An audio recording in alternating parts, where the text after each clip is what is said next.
Kwa siku za nyuma, wanawake na wasichana walikuwa wanakabiliwa na changamoto mbalimbali au vikwazo ambavyo vilikuwa vinawafanya wakati mwingine wasishindwe kushiriki kikamilifu katika mchakato wa maendeleo. Lakini katika siku za karibuni tunaweza kusema kumekuwa na angalau kuboreka kwa hali. Tunaona watoto wanaenda shule tofauti na zamani. Kina mheshimiwa hapa wanasema mtoto wa kike anaenda shule kufanya nini? Tunao wanawake angalau wanashiriki katika uchumi, wanachukua mikopo ya 10%.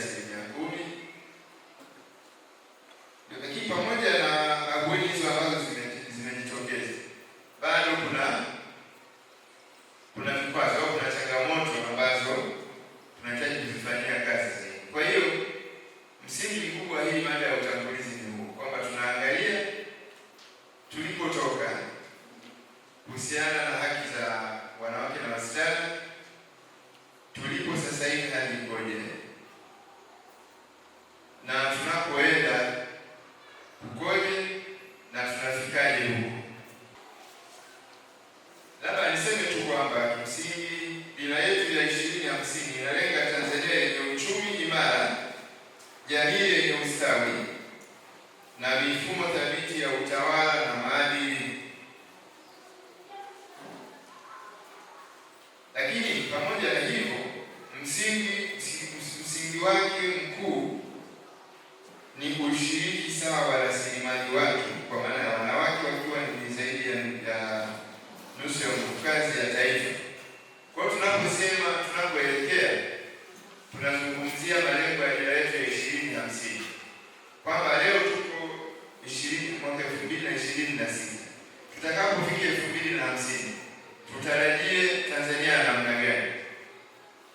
Ndio hiyo ambayo nimeisema kwa mujibu wa dira ya 2050. Ndio unaweza kuona kabisa kwamba ndio maana kauli mbiu ya mwaka huu imeandaliwa hivyo, kutuongoza kujipanga kufikia hiyo Tanzania tunayoitamani. Jamii zetu za wakati huo ziwe namna gani, ambayo kikubwa kwamba ziwe na ushiriki sawia kikamilifu kwa wanawake, wasichana na wanaume. Tunafurahi kwamba sasa hivi wanawake wanashiriki na wanashika baadhi ya nafasi za uongozi, lakini tunachosema ushiriki uwe wa kikamilifu mpaka ngazi ya chini. Kama sasa hivi angalau tunaona mheshimiwa mkuu wa mkoa ni mwanamke, mkurugenzi wetu ni mwanamke, mheshimiwa mkuu wa wilaya ni mwanamke, si ndio? Lakini huku kwingine chini tunashindana. Sawa? Kwa hiyo tunatafuta jamii ambayo kila mmoja anaweza kuwa na fursa sawa ya kushiriki kwenye maendeleo ya nchi. Kwa jina naitwa Grace Swai, nimetokea shirika la Sodekan. Mada yetu iliyoko mezani inasema kuelimisha na kujadili nafasi ya mwanamke. Mwanamke hapa pia na mtoto wa kike ama msichana kwenye utekelezaji wa dira 2050, alipotoka, alipo na anapoelekea. Mgeni rasmi wetu mwanzoni alisema kwamba sasa ni kongamano kuelekea siku ya wanawake, wanaume wanafanya nini? Jamani, wakina baba, kuna mwanamke bila mwanaume? Naomba mtujibu. Wako? Hakuna Lakini pia hizi jinsi mbili hizi ya kike na ya kiume kwa Kiingereza kuna man na woman, si ndio? Ukiandika ile woman, ukifuta ile man pale, haijakamilika, si ndio? Si ndio jamani? Au male na female, ukifuta ile, ikiwa female ukifuta ile male, ile female haijakamilika. Hata ile male yenyewe ikikaa yenyewe, yani wababa wakikaa wenyewe mambo hayaendi. Kwa hiyo tunategemeana sana na tuna jukumu kubwa sana la kushirikiana. Tutamsaidiaje mwanamke au mtoto wa kike kuweza sasa kuchangia huo uchumi wa juu ifikapo mwaka 2050? Cha kwanza, msichana kwanza, kwa mtoto wa kike anatakiwa kupewa elimu kwamba ukimpa mtoto wa kike elimu, baadaye atasoma, ataingia kazi ya juu, ataajiriwa, yule tayari amesha. Kingine kwa wanawake ni kutoa elimu ya ujasiriamali, waingie na wapewe mikopo. Wanawake kwanza wapewe elimu kuhusu ujasiriamali, wafanye biashara, alafu baadaye wakishafanya biashara na wapewe mtaji. Kishapewa mtaji, kwa sababu huwezi kufanya biashara bila kupewa mtaji. Atapewa mtaji au utakopeshwa. Baadaye wakifanya biashara tutaweza kufikia dira ya 2050. Pamoja na elimu kwa mtoto wa kike, pia naye anapaswa kushiriki mchango wa mawazo ndani ya familia husika. Naye apewe kipaumbele ya kushiriki mchango wa mawazo ndani ya familia. Alafu kingine, mtoto wa kike huwa ndiye anazalisha mali sana nyumbani kuliko wa kiume. Watoto wa kiume wakishamaliza hata elimu ya sekondari wanaondoka, lakini wa kike anabaki, anachunga, anakwenda shambani, ikifika sehemu anapewa 2 ya mali. Ukatili. Kwa hiyo naomba kuwasilisha. Kwanza nizungumze habari ya ulinzi wa mwanamke pamoja na msichana. Huu ulinzi nikimaanisha ya kwamba kuna ubaguzi mwingi sana katika familia zetu tunazopata watoto. Anayeonekana mama amepata ujauzito na anakwenda kujifungua, kitu cha kwanza baba kuuliza ni mtoto gani? Akiambiwa ni wa kike, tayari kuna kuwepo na kunyong'onyea kwa ile familia. Anabaki mama na yule mtoto katika mazingira ya kumnyanyapaa au unyanyasaji wa kijinsia kwa ajili ya yule mtoto, kwa sababu anaona hawezi kuleta uchumi wowote huyu mwanamke katika familia ya kwake zaidi ya mwanaume. Hawezi kupata urithi kama jinsi tunavyotegemea. Kwa hiyo tunaona ya kwamba tukiwalinda hao watoto wetu, tukawapa elimu ya ujasiriamali, huyu mwanamke na msichana, tayari ni dira kwa taifa na ni dira kwa familia na ni dira kwa serikali. Wengi kwanza nianze kusema kwamba tuna kawaida ya kutoka nje ya ule mfumo wa kisheria. Kwa maana ya kawaida, tuna kawaida au mazoea ya kujichukulia sheria mkononi, au ya kufikiri kwamba tunafahamu kwamba sheria ndivyo inavyosema, na hii huwa inatupoteza. Ninajua kwamba jamii nyingi tunaishi pia katika mila na desturi zetu, lakini sio kila mila na desturi zetu sisi kama wanamkaiti zinatupeleka katika usawa ule wa kisheria. Kwa mfano, hivi kweli mtoto amebakwa pale ama mtoto amekeketwa, alafu sheria ipo wazi, lakini sisi pia kwa sababu tu tunazo zile sheria zetu za kimila, tunakuwa na kawaida ya kukaa pamoja chini tunamalizana.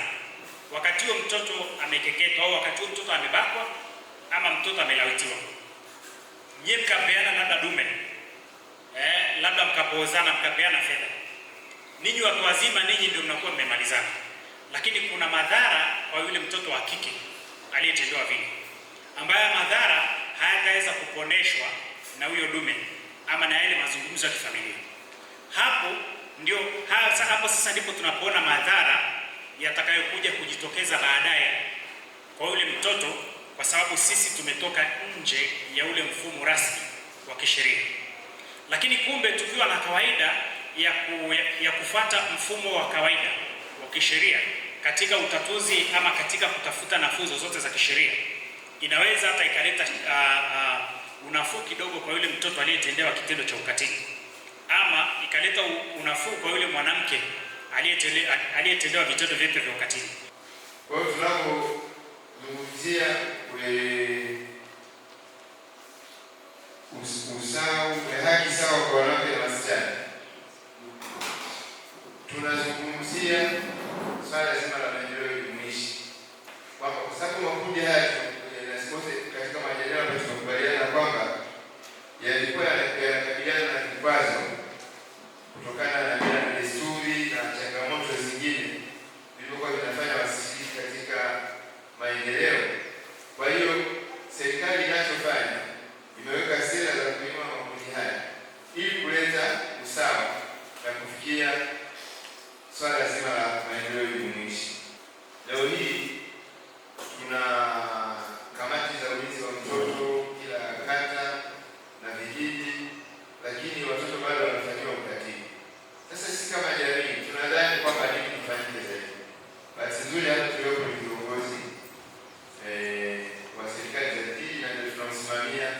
hayo mambo kwenye maeneo yetu. Uaminifu kazini, hasa kwa watumishi. Kwa hiyo sisi kama viongozi tuwe waaminifu. Tukiletewa jambo tusikatekate kona, tunyooke. Hata haya mambo ya ukatili tusipinde. Jambo likija usiangalie ni shangazi, usiangalie ni mjomba. Sisi jamii yote ni moja. Kijiji changu cha Mkazo sisi ni familia hii moja. Hakuna cha mjomba sababu kile tawala wote. Mimi niombe kusema kwamba issue ya malezi sio ya wamama tu. Zamani kama mtoto akifanya vibaya au kijana au mama kwenye jamii yetu ya kifugaji anashughulikiwa kweli. Kama ni wa kiume si anashughulikiwa na baba na wa kike wa mama, si vile? Basi mimi naona ifike hatua kwamba zile mila zetu ndogo za zamani tusizichukulie poa. Mama au baba, mtoto wako akionywa na jamii, usiwaambie kwamba wewe hujaenda leba. Mwisho wa siku tunaachiwa watoto, tunaambiwa mama washughulike naye. Mimi naamini tushirikiane. Issue ya malezi ni pana sana. Watoto wanaachwa, tunawaacha kwa sababu sio mtoto wako. Kwa kweli ifike hatua tuwaombe viongozi wetu wa kata na vijiji watusaidie. Issue ya malezi tusichukulie kirahisi kwa sababu jamii inaenda ikipotea. Inaweza ikatusababisha hata hii dira yetu ya mwaka 2050 tusifikie. Kwanza kabisa natoa shukrani kwa serikali yangu pendwa sikivu, serikali ya Mheshimiwa Rais, Mheshimiwa Mama Samia Suluhu Hassan, kwa kutuletea huduma ya msaada wa sheria karibu kabisa na sisi wananchi wa level ya chini. Mbali na shukrani zangu hizo kwa Mheshimiwa Rais, lakini pia nashukuru uongozi wa maendeleo ya jamii kwenye halmashauri yetu ya wilaya ya Babati. Kiukweli leo tumeshiba. Yako mambo ambayo tulikuwa tuyajui lakini leo tumeyajua. Tunashukuru sana viongozi na mkuu wa idara kakaangu Januari. Tunashukuru sana na sisi tunawakaribisha sana vilima vitatu. Lakini mbali na hayo, naomba niseme tu jambo moja. Mzungumzaji alipita hapa amezungumza masuala ya malezi. Sisi wote hapa ni wazazi. Lakini tujue kwamba kuna tofauti ya kulea mtoto na kutoa huduma kwa mtoto. Wengi wetu tunatoa huduma. Akitaka daftari unampa, akitaka sijui unampa. Lakini hatulei. Kulea sisi wazazi inabidi tuwe mfano kwa wale watoto. Pale tutakuwa tunamlea mtoto. Kwa hiyo hayo yameshazungumzwa, nitaka tukukazia hapo. Nimesimamishwa kwa jambo moja la kutoa shukrani. Tunawakaribisha sana kijiji cha vilima vitatu. Mko sehemu tulivu kama mnavyoona. Wakati mwingine mkuu wa idara ukipata majambo kama haya usisite kuyaleta kwenye kijiji chetu. Kwa jina naitwa Grace Swai, nafanya kazi shirika la So They Can kama meneja wa mradi wa elimu. Siku ya leo tumepata fursa ya kushiriki kongamano kuelekea siku ya wanawake duniani ambalo limeandaliwa na halmashauri ya wilaya ya Babati, idara ya maendeleo ya jamii.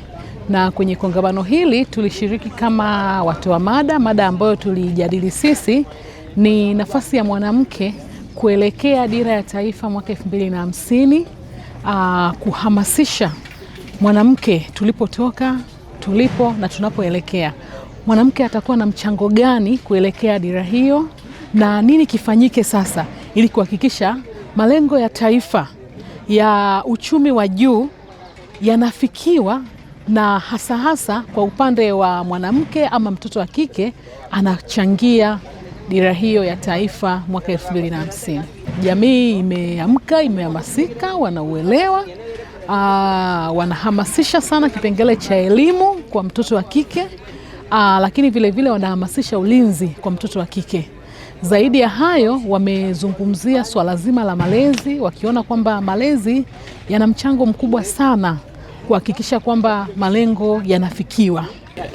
Kikubwa mimi ninachokiona ni kuendelea kuhimiza masuala ya elimu.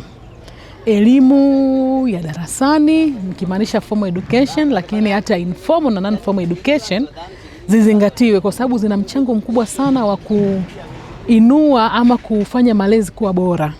na kuna dhana kwamba malezi ya watoto sana sana yameachiwa kina mama, lakini malezi ni jukumu la wote, baba na mama. Na tukizingatia hapo, haya malengo yatafikiwa asilimia kubwa, kwa sababu kila mtu atawajibika kwa nafasi yake. Watoto watawajibika, wazazi watawajibika, wanawake, wanaume, na malengo ya serikali yatafikiwa kwa asilimia kubwa kabisa. Tunachoambia wanawake ni kwamba wao ni jeshi kubwa na asiachwe mwanamke nyuma. Wanawake tuamke, wanawake tujitokeze, wanawake tutoke mbele, kwa sababu kwa kupitia kongamano la leo tumeona kwamba hata wanaume wanatambua mchango mkubwa sana wa wanawake kwenye maendeleo. Kwa hiyo wanawake wajitokeze. Mimi naitwa January Bikuba, ni afisa maendeleo ya jamii wa wilaya katika ofisi ya mkurugenzi ya halmashauri ya wilaya ya Babati. Nimefurahi kwamba tumefanikiwa kama tulivyopanga kufanya hili kongamano leo na wananchi wa Nkaiti. Lengo la kongamano letu ilikuwa ni moja tu, kuelimisha jamii kuhusu haki na usawa, na hasa dhana nzima ya maendeleo jumuishi tunavyoelekea dira ya maendeleo ya 2050.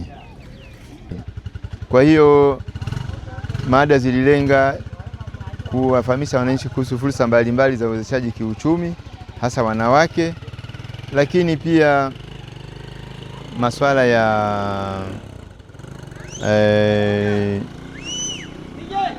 huduma za msaada wa kisheria, yani lengo kuondoa kuangalia vikwazo vile ambavyo vilikuwa vinafanya wanawake na wasichana kuwekwa pembezoni katika kushiriki kwenye mchakato wa maendeleo. Kama tulivyoona kwenye mada zile zilizowasilishwa, tumeangalia kwamba siku za nyuma wanawake walikabiliwa na vikwazo mbalimbali. Lakini tunaweza kuona kwamba angalau kuna ahueni sasa, mambo yameanza kuboreka. Tunaona wasichana wanaenda shule, wanawake wanachangamkia fursa kama hii ya mikopo ya 10% na kadhalika. Lakini bado unaweza kuona kwamba yapo mambo ambayo bado tunahitaji kuyafanyia kazi ili tuhakikishe kwamba wanashiriki kikamilifu. Lakini pia uelewa kwa jamii, kama tulivyosema pale kwenye kongamano, kwamba tunavyozungumzia uwezeshaji wa wasichana na wanawake, sio tu tunazungumzia ajenda ya wasichana na wanawake, tunazungumzia maendeleo jumuishi, kwa maana ya kwamba tunatarajia tunapofika 2050 tuwe na jamii ambayo wananchi wote wana fursa ya kushiriki katika mchakato wa maendeleo. Tumepanga kufanya maadhimisho ya kilele tarehe 6 Vilima Vitatu, ambayo ni kata ya Nkaiti, kwenye uwanja wa kijiji pale. Wito wangu tu kwa wananchi ni kwamba wajitokeze kushiriki katika siku hiyo. Lakini pia kama tulivyosema, tunaomba kwa uongozi wa vijiji kuhamasisha wananchi kujitokeza, kwa sababu mbali tu na shughuli za kawaida za maadhimisho, tutakuwa na fursa ya kushiriki kwenye shughuli za maendeleo pale shule ya sekondari Burunge. Kwa hiyo hilo ni la msingi sana ambalo naomba tulifanye.